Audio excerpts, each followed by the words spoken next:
मनमोहन तुम्हें ढूंढूं कहाँ जाकर, तुम्हें ढूंढूं कहाँ जाकर।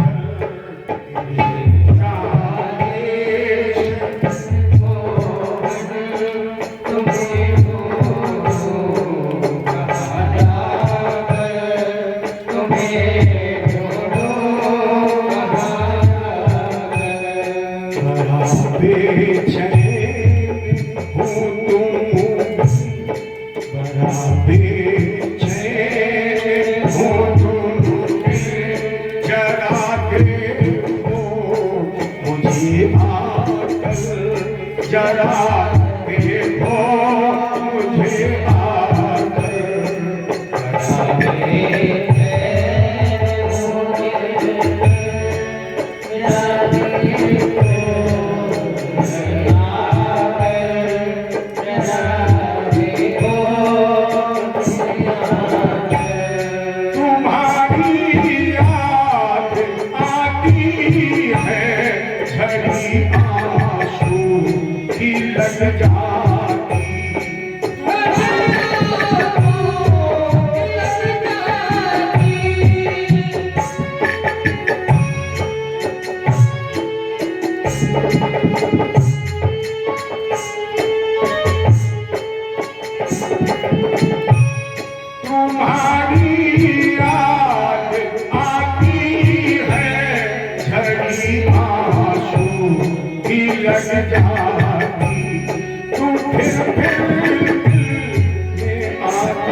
कभी आँखों यहाँ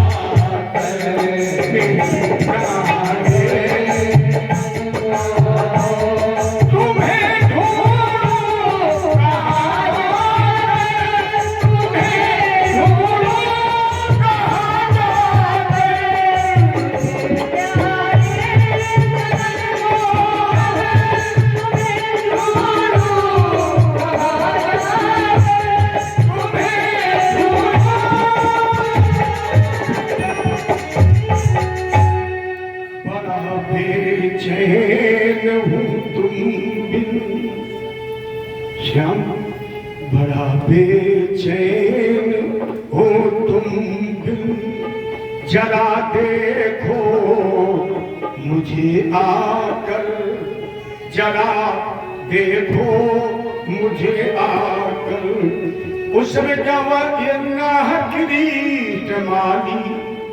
भगवान कृष्ण गांधीधारी अर्जुन का हाथ पकड़े मंद मंद मुस्कुरा के आ रहे थे। लिपट गई कन्हैया। भगवान बोले बहन कृष्णा रो रही हो, विजय मिल चुकी है। रोने का कारण द्रौपदी कहते भूले नहीं आप, आपसे क्या छुपा है, क्या नहीं जानते हैं आप। भगवान बोले अर्जुन चलना पड़ेगा। स्वयं रथ की बात को थाम ली, अर्जुन को रथ पर बैठा लिया और अश्वत्थामा के पीछे रथ लगा दिया। अश्वत्थामा ने देखा अर्जुन कृष्ण ने ब्रह्मास्त्र का संधान कर दिया। अर्जुन जलने लगे, चिल्लाई कृष्ण कृष्ण महाबाहु भक्तानां भयंकरं। कन्हैया भयंकर आग लगी, मैं जला जा रहा हूं, नष्ट हो जाऊंगा। भगवान बोले असुर ब्रह्मास्त्र का है। अश्वत्थामा ब्रह्मास्त्र का संधान करना जानता है, वापस करना नहीं जानता है। देखो गुरु के लिए यही से एक प्रमाण दिया जाता है कि पुत्र से शिष्य प्यारा है। गुरु द्रोण ने अपने पुत्र को जो विधा नहीं दी है वो अपने शिष्य को दी है। अश्वत्थामा को एक ही ज्ञान दिया, ब्रह्मास्त्र का संधान, और अर्जुन के पास दोनों कलाएं हैं, ब्रह्मास्त्र का संधान भी और ब्रह्मास्त्र का वापस। और ब्रह्मास्त्र का संधान कर दिया जाए तो दो ही परिस्थिति में वापस हो सकता है, या तो वापस करने की विधा में माहिर व्यक्ति ब्रह्मास्त्र को वापस कर ले, या फिर ब्रह्मास्त्र अपने लक्ष्य का भेदन कर ले। भगवान बोले तुम्हारे पास कला है, इसलिए दोनों ब्रह्मास्त्रों को वापस करो। अर्जुन ने दोनों ब्रह्मास्त्रों को वापस किया, भगवान की परिक्रमा की, भगवान के रूप में ही ब्रह्मास्त्र समा गए। अर्जुन ने दौड़ करके अश्वत्थामा को पकड़ लिया। भगवान बोले तुम क्षत्रिय हो अर्जुन, तुम क्षत्रिय हो। क्षत्रिय का धर्म क्या है? न्यायप्रिय। क्षत्रिय का धर्म है न्यायप्रिय। क्षत्रिय शब्द का निर्माण क्षत्रिय से हुआ है। क्षत्रिय माने छाता। छाता का काम क्या है? शरण में आए हुए व्यक्ति की सुरक्षा।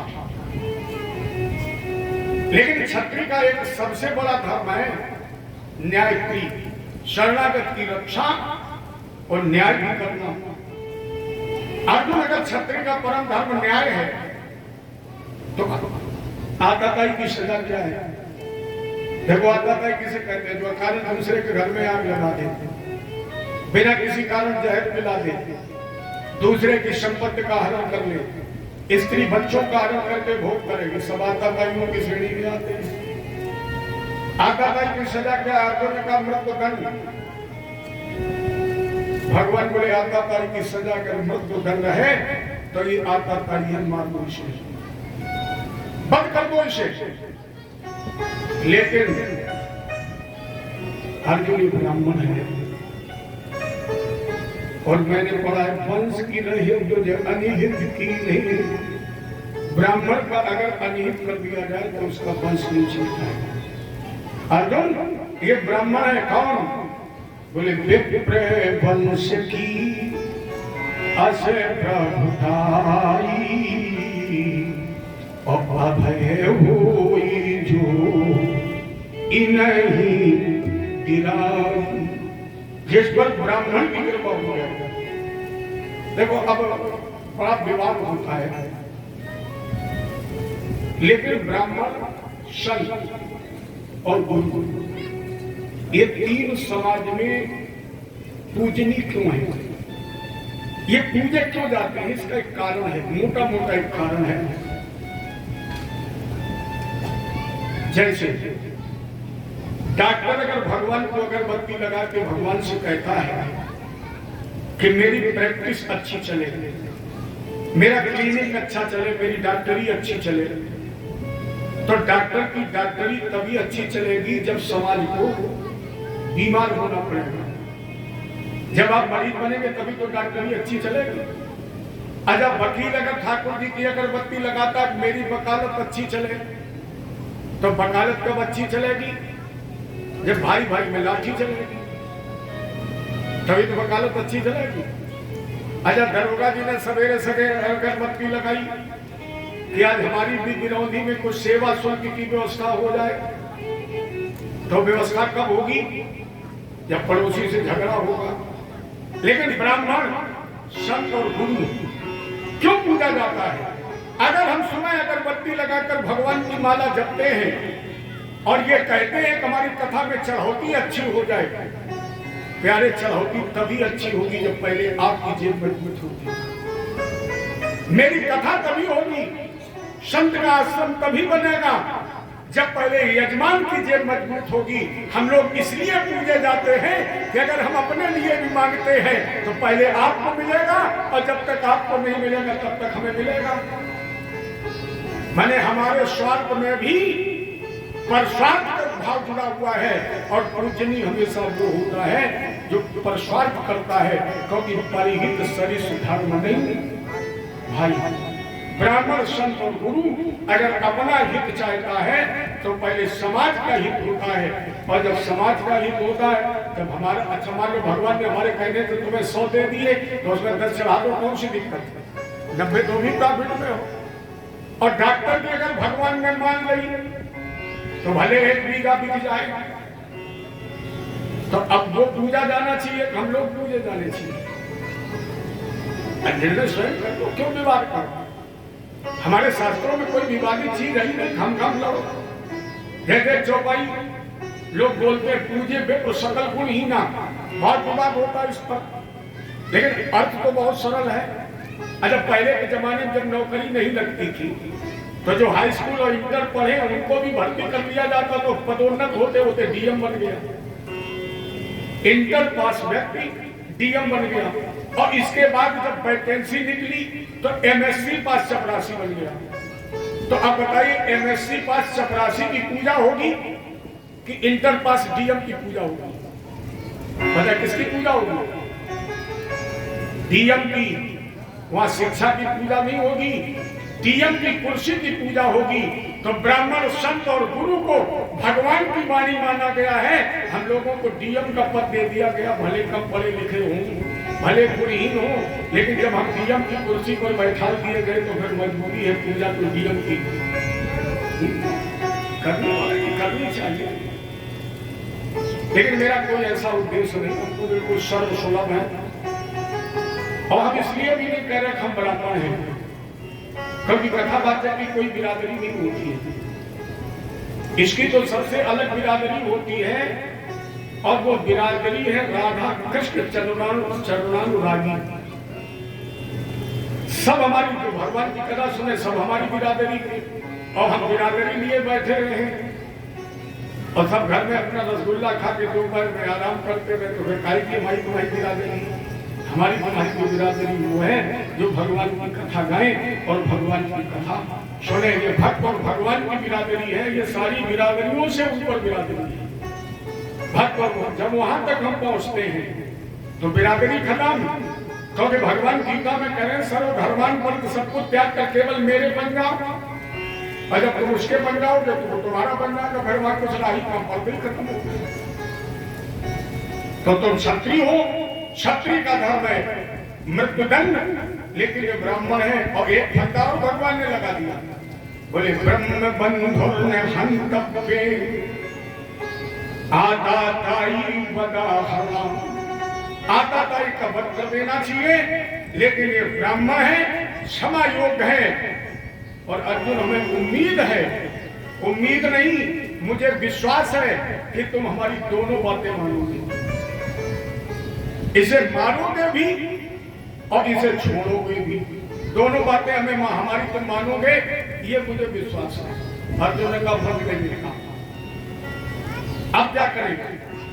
अर्जुन ने कहा कन्हैया ये मारा जाएगा कि छोड़ा जाएगा, ये निर्धारण करना द्रौपदी का काम है, क्योंकि ये ना हमारा अपराधी है और न ये आपका अपराधी है।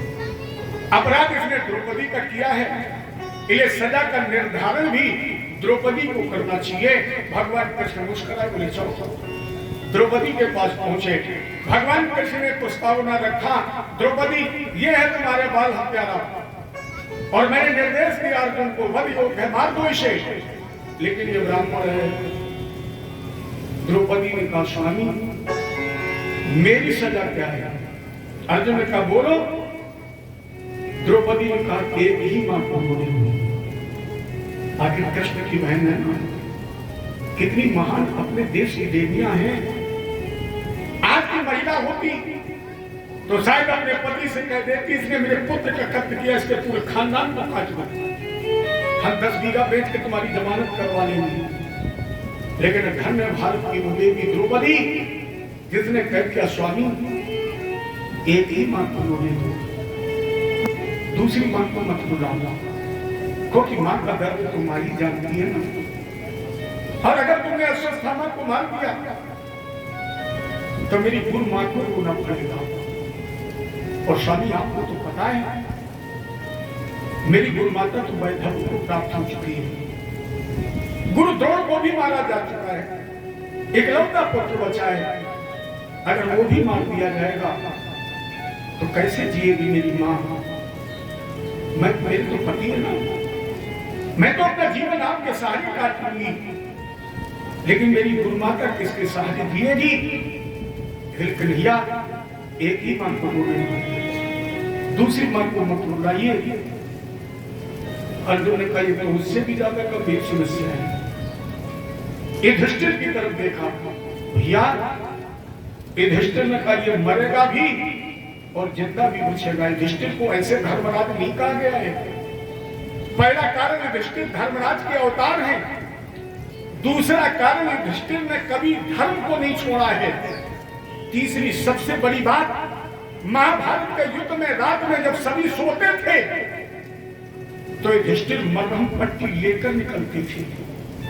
जब सारी सेना सोती थी तब युधिष्ठिर मरहम पट्टी लेकर निकलते थे, चाहे पक्ष का वीर हो चाहे विपक्ष का वीर हो, जिसे घायल देखते थे युधिष्ठिर उसके मरहम पट्टी करते थे। इसलिए धर्मराज कहा गया युधिष्ठिर को, क्योंकि वैर का कोई लेश मात्र युधिष्ठिर के अंदर नहीं था। इसलिए युधिष्ठिर ने कहा अर्जुन अगर ब्राह्मण को मारना है तो कभी गोली कट्टा तमंचा लाठी से मत मारिए, ब्राह्मण का केवल सामाजिक बहिष्कार कर दीजिए, मर गया। और अगर ब्राह्मण सामाजिक बहिष्कार से न मरा तो एक निवेदन और करना है, कभी लाठी गोली कट्टा से मत मारना। कुछ जगह लोग गोली कट्टा से मर गया और कहीं बन गया मोड़ी के पुल पर ब्रह्म राक्षस, देखकर पिटाली ऊपर और तुम नीचे। ये ब्राह्मण सबसे सरल है मारना, ब्राह्मण जितनी जल्दी मरता कोई मरता ही नहीं। ब्राह्मण जिस ब्राह्मण को मारना हो उससे रोज तुम पायलागन करते हो, और जिस दिन मारना हो सामने आ जा मुंह घुमा लो सब मर गया। अच्छा और उपाय बता दें। अब तुम कहोगे पंडित जी खर्चा है, कर लो 100, 200, 500 का क्या दिक्कत है। जिस दिन पड़ोसी ब्राह्मण को मारना हो बढ़िया 10 किलो की पूरी सब्जी बनवाओ, पूरे मोहल्ले का निमंत्रण करो और पंडित जी का न बुलाओ, जिनसे तुम्हारी दांत काटी दोस्ती हो, 24 घंटे उठना मिलना जुलना बोलना हो, और जिस दिन मारना हो सब पे पूरी खिलाओ, पंडित जी का छोड़ दो सब लोग मर गए। अच्छा हमारी बरादरी पे जो लोग बैठे हो वो नाराज मत हो, ब्राह्मण हर जगह से मजबूत है, छल से, बल से, धन से, बुद्धि से, विवेक से। धोखा मत खाना, ब्राह्मण कभी किसी चीज में किसी से कमजोर नहीं है। केवल 2 कमजोरियां और यही कमजोरी ब्राह्मण को ले डूबती है। उसमें पहली कमजोरी है ब्राह्मण की पैर, चाहे जितना गुस्सा में आ रहा हो और दूर पे देखो पंडित जी हमारे लिए लाठी लेके आ रहे हैं, दूर ही के हाथ जोड़ो, शुक्ला जी महाराज पायलागन। पंडित जी ने कहा गुस्सा तो बहुत धरती है, लेकिन अब चलो खुश रहो। अगर टेम्परेचर पूरा डाउन में हुए तो एक बात, अगर तुम्हें गुस्सा करने क्या जरूरत है? ब्राह्मण का कोई क्रोध शोभा देता है। चलो महाराज हटा लाठी फेंको और बढ़िया में छेना के रसगुल्ला मंगवाओ, एक खा लो फिर जो होश हो। और जैसे छेना गया अंदर बन गए बिल्कुल फेना,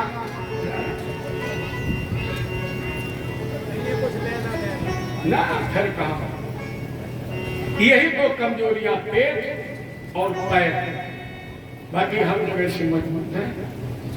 युधिष्ठिर की बात अर्जुन ने सुनी, सर के बाल मुड़ दिए, मस्तिष्क में एक तेज था।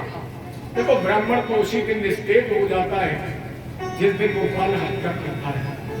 ब्राह्मण उस दिन निस्तेज और हो जाता है, मर जाता है जिस दिन पर अपकार करता है। जिस दिन ब्राह्मण समाज का अहित कर दे, समझो निस्तेज हो गया, उसी दिन मर गया। क्योंकि ब्राह्मण का जन्म तो समाज हित के लिए हुआ है और वही अहित करके मर गया। तो अपमानित होकर के अस्वस्थता में चल पड़ा। हमारे भगवान द्वारका जाने की तैयारी कर रहे थे। ये दो चुका था। भगवान बोले अब मुझे द्वारका प्रस्थान करना है। यथोचित अच्छा भगवान को कोई जाने नहीं देना चाहता। आज भगवान पूर्णता तैयार हो गए, सबसे विदा मिल गई। अंत में कुंती आई, सबसे अंत में बुआ आई और हाथ जोड़ करके कहते कृष्णाय वासुदेवाय देवकी नंदनाय च नंद गोप कुमाराय गोविंदाय नमो नमः। नमः पंकज नाभाय नमः पंकज मालिनी नमः पंकज नेत्राय नमः पंकजाग्रहे। पंकज शायद आज जब कथा प्रारंभ हुई तो आपको एक लाइन दी गई थी व्यास मंत्र से, मैं सुन रहा था। नव कंज लोचन कंज मुख कर कंज पद कंजा। एक एक अंग भगवान का, हाथ पैर नाक आंख कान मुंह पीठ पेट पैर बिल्कुल कमल की तरह। वही कुंती करी नमः पंकज नाभाय, प्रणाम किया। कलियल का बुआ विदा कर, मैं द्वारका सत्संग जाऊंगा। इसके पहले मेरी इच्छा है कि तुम कुछ हमसे मांग लो। बुआ कुछ मांगो। कुंती ने कहा ये बताओ क्या मांगे? शुभ मांगे दुख नाराज हो जाएगा, दुख मांगे सुख नाराज हो जाएगा। और ये तुम्हारे दोनों ही तो हैं। और जिसे कन्हैया का वरद हस्त प्राप्त हो और इसके बाद उसके हृदय में मांगने की कामना शेष रह जाए, ये उसका दुर्भाग्य ही तो है। बताओ क्या मांगे हम आपसे? अच्छा आपसे सुख और दुख दोनों एक साथ आ जाए। परीक्षा दी रवि, अगर आपके सामने सुख और दुख दोनों आ जाए और आपसे कहें कि मांगो, सुख मांगोगे कि दुख मांगोगे? देखो अगर तुमने सुख मांग लिया तो भी तुम्हें दुख मिलेगा, क्योंकि दुख नाराज हो जाएगा। और अगर तुमने दुख मांग लिया तब तो तुम्हें दुख मिलेगा ही, क्योंकि सुख नाराज हो जाएगा। बड़ी विषम स्थिति है। मांगने का तरीका क्या है? एक भक्त के सामने सुख और दुख दोनों पहुंचे। क्या ये बताइए हमें से तुम्हें कौन पसंद है? मांग लो। भक्त में कब मर गए। अब क्या मांगे? अब उसकी बुद्धिमानी देखना। उसने दुख से कहा मांगने से पहले तुम अंदर जाओ, तो उसे तो अंदर वाले कमरे में बैठा दिया। और सुख से कहा कि तुम दरवाजे जाओ। अब सुख दरवाजे चला गया, दुख अंदर बैठ गया, बीच में स्वयं खड़ा हुआ। अब मांगू? कहा तो भक्त ने कहा दुख से कि तुम बाहर को निकलो तब मांगेंगे, और सुख से कहा कि तुम अंदर की तरफ आओ। और जैसे दोनों सामने आए, बोले हम मांगना चाहते हैं कि सुख अंदर की तरफ जाए और दुख बाहर की तरफ जाए, दोनों मिल जाए। अगर दुख बाहर की चला जाएगा तो सुख मिलेगा, और सुख अंदर चला जाएगा तो भी सुख मिलेगा। उनकी ने कहा कन्हैया संसार है एक नदिया, अब हमसे कह रहे मांगो, क्या मांगो? सुख दुख तो किनारे हैं, ना जान कहाँ जाए, हम बहते धारे हैं। संसार एक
नदिया,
से फिर बादल धरती से अंबर की आंखों से बरसती है,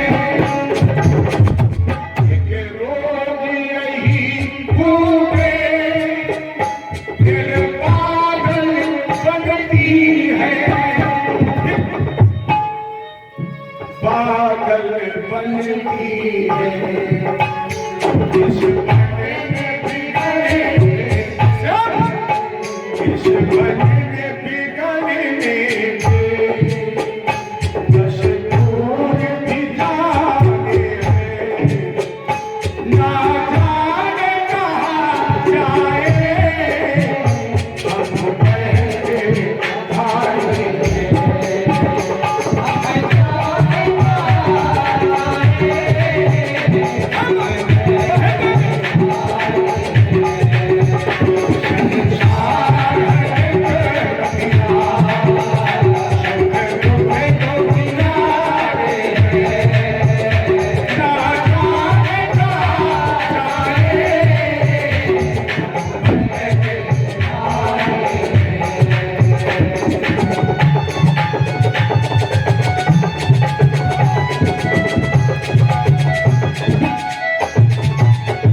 दुख भी तो तुम्हारे हैं, छोड़ू मत से भगवन, दोनों तो तुम्हारे, सुख भी तुम्हारे और दुख भी तुम्हारे। अब तुम खुद निर्णय कर दो, छोड़ू मत से भगवन, दोनों तो तुम्हारे। और जब दोनों तुम्हारे हैं तो सुख भी मुझे प्यारे हैं और दुख भी मुझे, दोनों मुझे प्यारे हैं। भगवान बोले सब मम प्रिय सब मम उपजाए तिन में। देखो परमात्मा भी कुछ इधर उधर कर रहे हैं, परमात्मा भी कुछ इधर उधर कर रहे हैं, इसलिए भगवान कह रहे हुआ दोनों प्यारे हैं। लेकिन वही बता दो, लेकिन वाला कुंती ने कहा दुख दे दो। अगर लेकिन वाला पूछना चाहते हो तो कन्हैया मुझे दुख दे दो।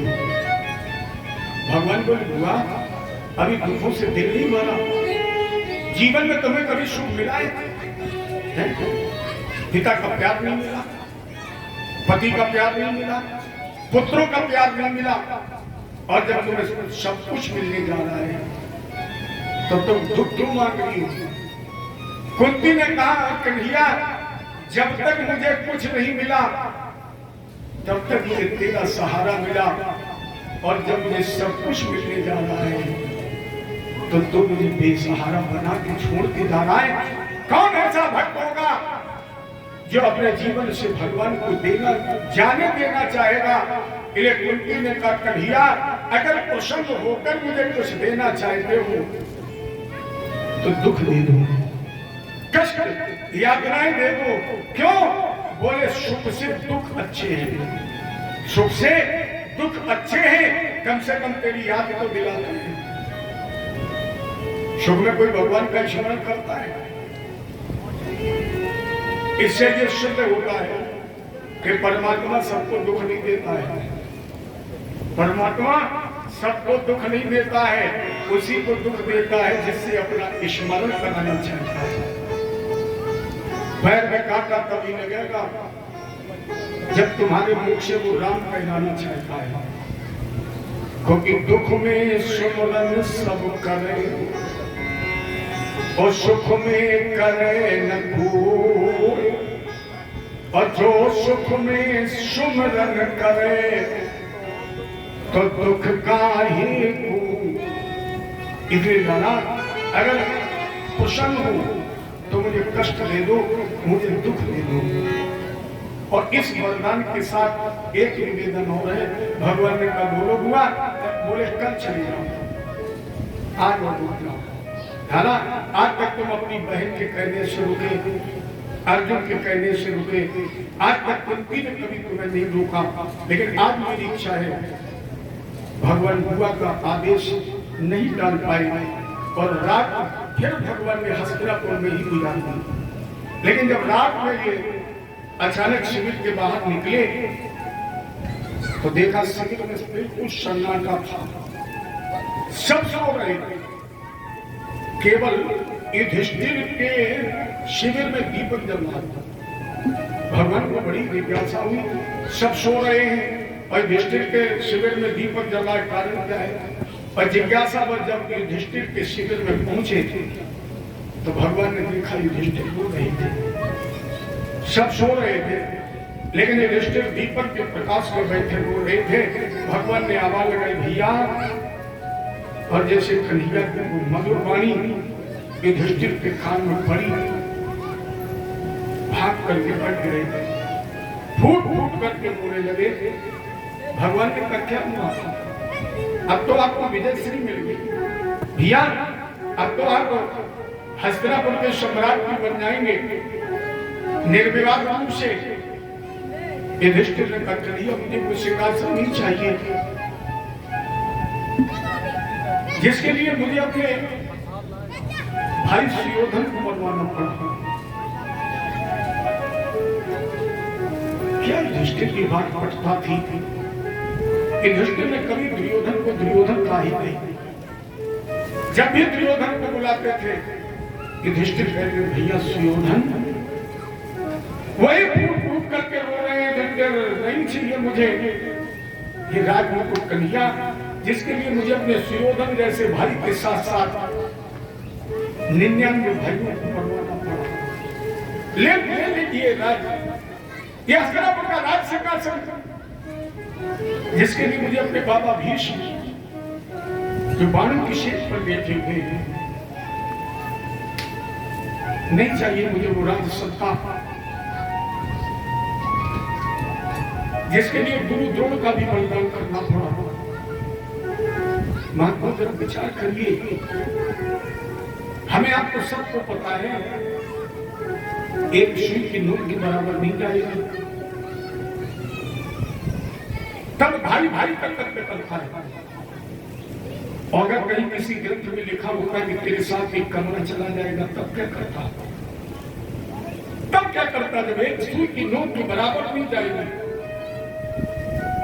तब एक भाई के गर्भ से सगा भाई जन्म लेने वाला कलयुग का ऐसा कुचक्र है कि लोग कत्ल कर देते हैं। जहां तुम बैठे हो पहले भी कोई बैठा था और तुम्हारे बाप भी कोई यहां बैठेगा। न जाने कितने बलिदान हो गए इस पृथ्वी के लिए, न जाने कितने बड़े बड़े भीषण युद्ध हो गए, लेकिन ये कहीं गई महाभारत का युद्ध हो गया, ये जहां थी वही है और वही रहेगी। प्यारे याद रखना, बड़े बड़े राजे महाराजे भी इसी घाट पर आए, स्वर्ण भस्म के खाने वाले भी इसी घाट पर आए, दाने बीन कर खाने वाले भी इसी घाट पर आए, फुटपाथ पर भीख मांगने वाले भी इसी घाट पर आए, स्वर्ण भस्म को खाने वाले इसी घाट पर आए। भगवान ने उपदेश दिया है। मेरे दृष्टिकोण में महाभारत के युद्ध में भगवान ने 2 बार गीता बोली है। एक बार प्रारंभ में अर्जुन के सामने और दूसरी बार महाभारत युद्ध के समापन के बाद युधिष्ठिर के सामने। अर्जुन ने भगवान के ज्ञान को स्वीकार कर लिया, युधिष्ठिर ने इस ज्ञान को नहीं माना, क्योंकि युधिष्ठिर कृष्ण को भगवान मानते नहीं थे, बहुत छोटा भाई मानते थे, और छोटे का उपदेश जल्दी जल्दी बड़ा ग्रहण कर ले नहीं होता है। बड़ा तुरंत कहेगा तुम क्या करो, तुम छोटे हो, हमें उपदेश कर रहे हो। जब भगवान कृष्ण के उपदेश का असर नहीं हुआ तो भगवान कृष्ण पांडव और द्रौपदी को लेकर पहुंच गए कुरुक्षेत्र के मैदान में। बाबा भीष्म के पहुंच जहां पर भीष्म बाणों की सेक पर 6 महीने से पड़े हैं, क्योंकि भीष्म को सर्प का श्राप लगा हुआ है। एक बार भीष्म शिकार खेलने जा रहे थे, घोड़े के पैर में सर्प लिपट गया। जब घोड़ा भिड़कने लगा तब भीष्म घोड़े की पीठ से उतरे, अब उस घोड़े के पैर से सर्प को छुड़ाया और पूंछ पकड़कर फेंक दिया। भीष्म के हाथ से वो फेंका गया सर्प एक बबूल के पेड़ पर गिरा। अब जरा सोचो सर्प कितना कोमल होता है, और जब बबूल के पेड़ पर गिरा तो न जाने कितने कांटे उस सर्प के शरीर में चुभ गए। 6 महीने तक वो उसी कांटों की सेज पर लेटा रहा। तब उसने भीष्म को श्राप दिया, भीष्म जिस तरह मुझे मृत्यु की प्रतीक्षा 6 महीने तक इस बाणों की सेज पर करनी पड़ी, उसी तरह तुम्हें भी बाणों की सेज पर 6 महीने तक मृत्यु की प्रतीक्षा करनी पड़ेगी। इसलिए भीष्म बाणों की सेज पर है। भगवान कृष्ण पांडव और द्रौपदी को लेकर पहुंचे। भगवान कृष्ण ने प्रणाम किया और प्रणाम करने के बाद अर्जुन के पीछे छूट गए। भीष्म ने आवाज सुनी, अर्जुन ने कहा बाबा ये गांडीवधारी अर्जुन अपने बड़े भैया युधिष्ठिर भीम नकुल सहदेव द्रौपदी के साथ प्रणाम करता है।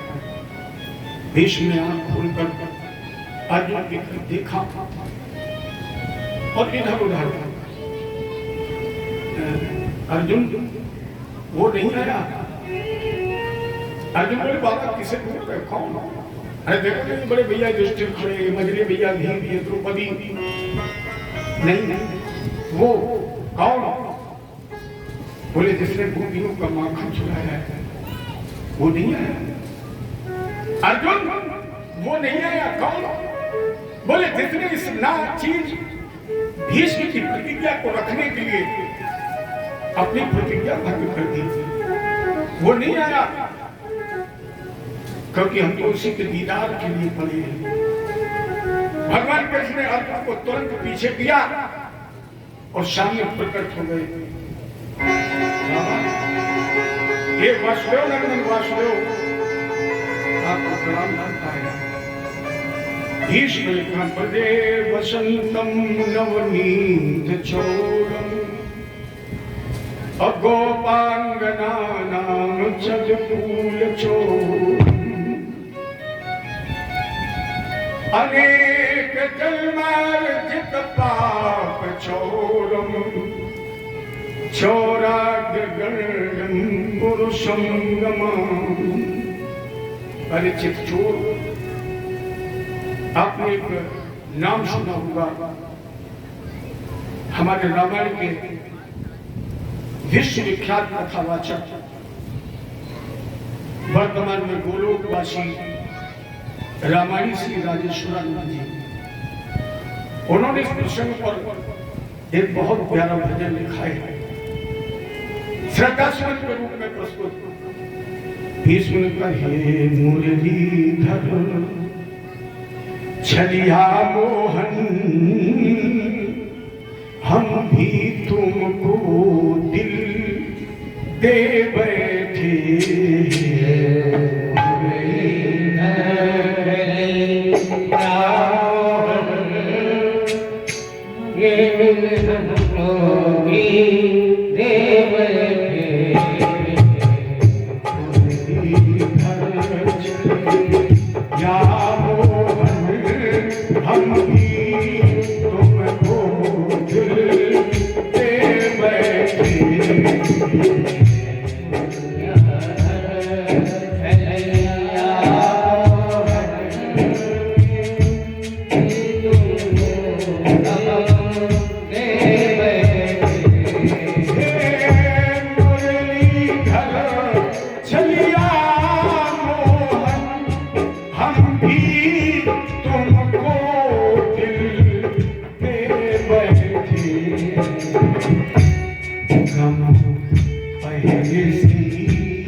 तो न थे कम पहले से ही,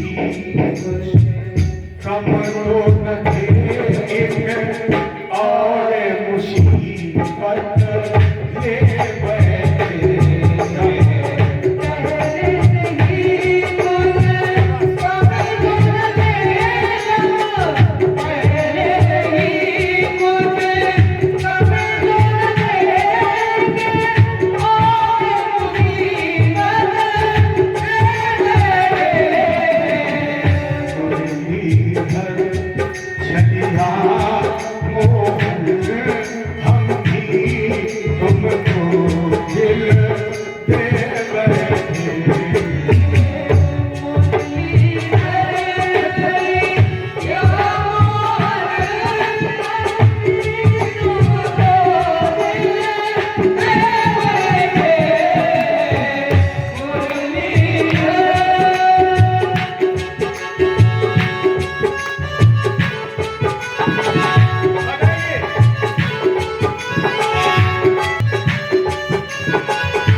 कहता है तुम सुंदर हो, लेकिन आंखें कहती है दिखलाओ,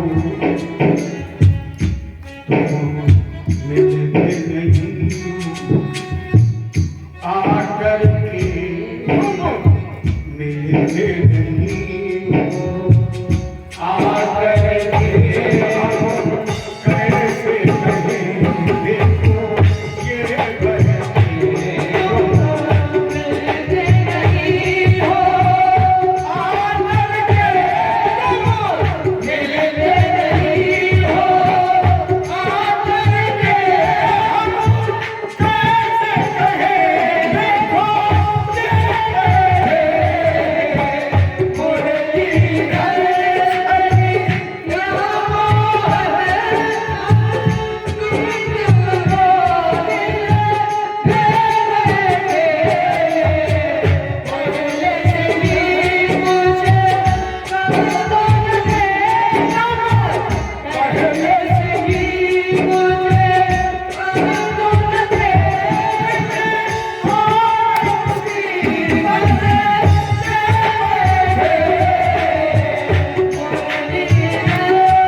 महिमा सुन के हैरान हम, तुम मिल जाओ तो चैन मिले।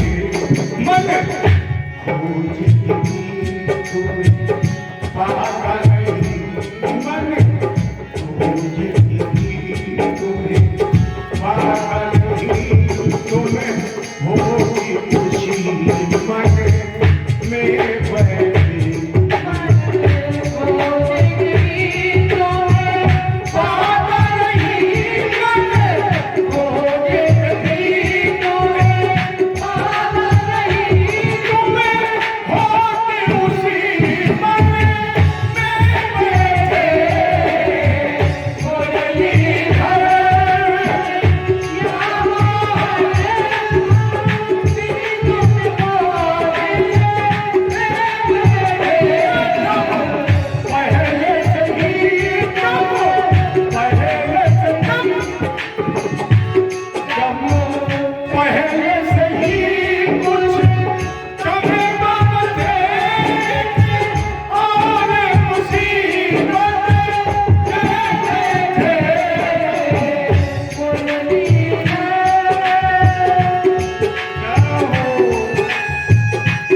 यमुना में बैठे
मन कहता है तुम सुंदर हो, आंखें कहती है दिखलाओ। जब भी मन कहेगा कोई वस्तु सुंदर है तो आंखें तुरंत कहेंगे उसे दिखाओ। तो मन कहता है तुम सुंदर हो, आंखें कहती है दिखलाओ। तुम मिलते नहीं हो आकर के, अरे चितचोर तुम मिलते नहीं हो आकर के, हम कैसे कहीं देखो ये बैठे मुरलीधर छलिया मोहन। हम भी तुमको दिल दे बैठे, गम पहले से ही कुछ कम तो न थे, एक और मुसीबत ले बैठे। चौरा की जन्म है चितचोर, यहाँ भी तुमने अपनी कलाई दिखाई, यहाँ भी आपने मेरे साथ छल किया। चितचोर ये भीष्म को प्रणाम करता है। कन्हैया ने निवेदन किया आप पांडवों को उपदेश करें। तो भीष्म ने उपदेश देना प्रारंभ किया। राजधर्म श्री धर्मान राजधर्मान मोक्ष धर्मान विभागशः, श्री धर्मान भगवत धर्मान क्षमा सभ्यास योग्यता, दान धर्मान राज धर्मान। भीष्म ने दान धर्म, दान धर्मान राज धर्मान, राज धर्म, मोक्ष धर्मान मोक्षादि का किसी का संक्षिप्त में किसी का विस्तृत विवेचन किया। और द्रौपदी ने वहां हालांकि प्रश्न किया बाबा ये धर्म उस समय कहां था जब मेरा चीर हरण किया गया। भीष्म ने कहा बेटी तुम्हारे प्रश्न का एक ही उत्तर है, प्राणी जैसा खाता है अन्न उसका वैसा ही बनता है, मन प्राणी जैसा पीता है पानी उसकी वैसी ही बनती है। शांतना दी भगवत बोले बाबा चल। भीष्म ने कहा मैं भी अब जा रहा हूं क्योंकि मकर संक्रांति शुभ उत्तरायण, लेकिन मैं जाऊं इसके पहले आपसे एक निवेदन है। भगवान ने कहा बोलो। भीष्म ने कहा मेरी एक बेटी है, मेरी एक बेटी है, तुम उसके साथ विवाह कर लो। जितने लोग थे सब चौंक गए। अच्छा यहाँ भी हमने कह दिया भीष्म कह रहे मेरी एक बेटी, तो सब लोग चौंक जाएंगे। सभी लोग जानते भीष्म तो हमारे ब्रह्मचारी है, लेकिन किसी की हिम्मत नहीं पड़ी कि भीष्म से पूछते बाबा बेटी कहाँ है। लेकिन अर्जुन तो सर चढ़े थे ना, अर्जुन दौड़ करके गए और भीष्म के कान से मुंह लगाया, बोले बाबा ये क्या है, दुनिया तो जानती है आप बाल ब्रह्मचारी है, और जाते जाते कह रहे मेरी एक बेटी है, और अगर आपकी बेटी है तो मेरी बुआ है। अब तुम जा रहे हो, लेकिन कम से कम हमें तो बता जाओ बुआ है कहाँ, कम से कम अब उनकी तो सुरक्षा हमारा दायित्व बनता है। अरे बताओ ना बुआ कहाँ है। अच्छा बुआ छोड़ो, दादी कहाँ है, भीष्म ने कहा, रे पगले, तुम नहीं समझोगे, मेरी बेटी जानते हो कौन है? अर्जुन ने कहा, वही तो पूछ रहे। भीष्म ने कहा, मेरी बेटी का नाम है बुद्धि, मेरी बेटी का नाम है मति, और ये मति आज तक कहीं नहीं लगी।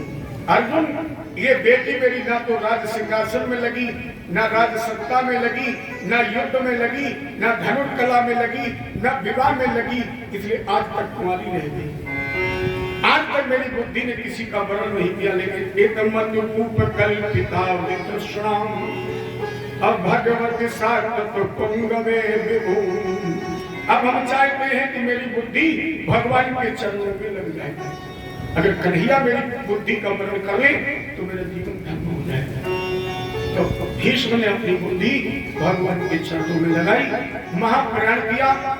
इधर युधिष्ठिर राजा बने, भगवान द्वार का प्रवेश किया, लेकिन उत्तरा के गर्भ में पल रहे गर्भस्थ बच्चे को मारने के लिए अश्वस्थामा ने फिर ब्रह्मास्त्र चलाया। तो भगवान ने अंगूठा कर स्वरूप बनाया, उत्तरा के गर्भ में प्रवेश कर गए। समय आने पर एक बच्चे का जन्म हुआ, जिसका नाम रखा गया विष्णुराज, और इसी विष्णुराज का दूसरा नाम पड़ा परीक्षित। जब भगवान ने परम धाम गमन कर लिया, पांडवों ने भी उत्तराखंड वाले की यात्रा की, परीक्षित राजा बने। इन्होंने अपने मामा उत्तर की पुत्री ग्रामवती से विवाह किया, 4 पुत्र पैदा किए, जन्मेजय, स्तुतसेन, भीमसेन और उग्रसेन। कुलजांगल प्रदेश का दिग्विजय करते हुए मैं पृथ्वी रूपी गाय और बैल रूपी धर्म का दर्शन हुआ, जहाँ पर कलयुग धर्म का चौथा चरण तोड़ रहा था। लेकिन राजा परीक्षित ने कलयुग पर विजय प्राप्त की। लेकिन युधिष्ठिर ने उपदेश किया था परीक्षित को कि कभी अपने से बड़े का अपमान मत करना, शरण में आए हुए की सुरक्षा करना, और राजधर्म का निर्वहन करते हुए शरण में आए हुए व्यक्ति को यथोचित स्थान देना। तो कलयुग शरण में आ गया। राजा परीक्षित ने कहा, मांगो। कलयुग ने 4 स्थान मांगे, द्यूतम पानम स्त्रिया सोना यत्र धर्म चतुर्विधा। 4 स्थान, जुआ, शराब, वेश्यागमन और हिंसा। कलयुग ने कहा, एक जगह और दे दो। कौन? बोले सोना। राजा परीक्षित ने विचार नहीं किया, और शायद इसीलिए वशिष्ठ जी ने भरत जी से कहा भी है, सुनो भरत भावी प्रबल, कहे मिलन मुन्नाथ, हान लाभ जीवन मरण, यश अपयश भी। ब्रह्मा के हैं सब खेल निराले। राजा परीक्षित ने विचार नहीं किया, स्वर्ण दे दिया। एक दिन जरासंध का राजमुकुट परीक्षित ने अपने सर पर बांधा, किसी के माध्यम से कलयुग इतनी बुद्धि पर बैठ गया, और उन्होंने शिकार खेलते हुए समीप महात्मा के गले में मृत सर्प डाल दिया। परिणाम स्वरूप समीप के पुत्र संगी जी के द्वारा इन्हें श्राप दिया गया, इत लंघित मर्यादा तक्षक शब्द में ही आज के ठीक 7वें दिन तुम्हारी मृत्यु तक्षक नागी के काटने से हो जाएगी। राजा परीक्षित ने अपने ज्येष्ठ पुत्र जन्मेजय को राजा बनाया और भागीरथी के किनारे पहुंचे, जहाँ पर संत सम्मेलन प्रारंभ हुआ। और इसी संत सम्मेलन के मध्य में एक विशिष्ट घटना घटी। तत्ता भवत भगवान व्यास पुत्रो अयत्रच्छया कामक मानो न परीक्षाम अलक्षलिंगो निज लाभ तुष्टो अभृतस्य बालर अवधूत भेषम दिगंबरम वक्त विकीर्ण केशम अप्रलम्ब बाहुं समरोत्तमाभम। तत्रा भवत भगवान व्यासपुत्रो। उसी संत सम्मेलन के मध्य में व्यासपुत्र दिगंबर भेष, जिनका नाम सुखदेव, जो राजा जी के कृपा पात्र शिष्य हैं और शिव की वाणी से जो अमर कथा सुन चुके हैं, सीधे चले गए। एक आसन जो सबसे मध्य और उच्च था, उसी पर जाकर बैठ गए। किसी से कोई बातचीत नहीं, और ये 6 मिनट ज्यादा कहीं उठते नहीं। नरा लपेटे दिगंबरम, तन पर एक धागा नहीं, विकीर्ण केशम, जिसके केश बिखरे हुए, झूलझे हुए, वन श्याम, अजान बाहु, और बगैर किसी सीधे सीधे सिंहासन पर जाकर जितने भी संत वहां बैठे, इनके बाबा ने भी इन्हें प्रणाम किया, इनके पिता ने भी प्रणाम किया, क्योंकि अपने सनातन धर्म में पूजा ज्ञान की है। उम्र की पूजा नहीं है, रिश्ते की पूजा नहीं है। इनके बाबा और पिता ने भी प्रणाम किया।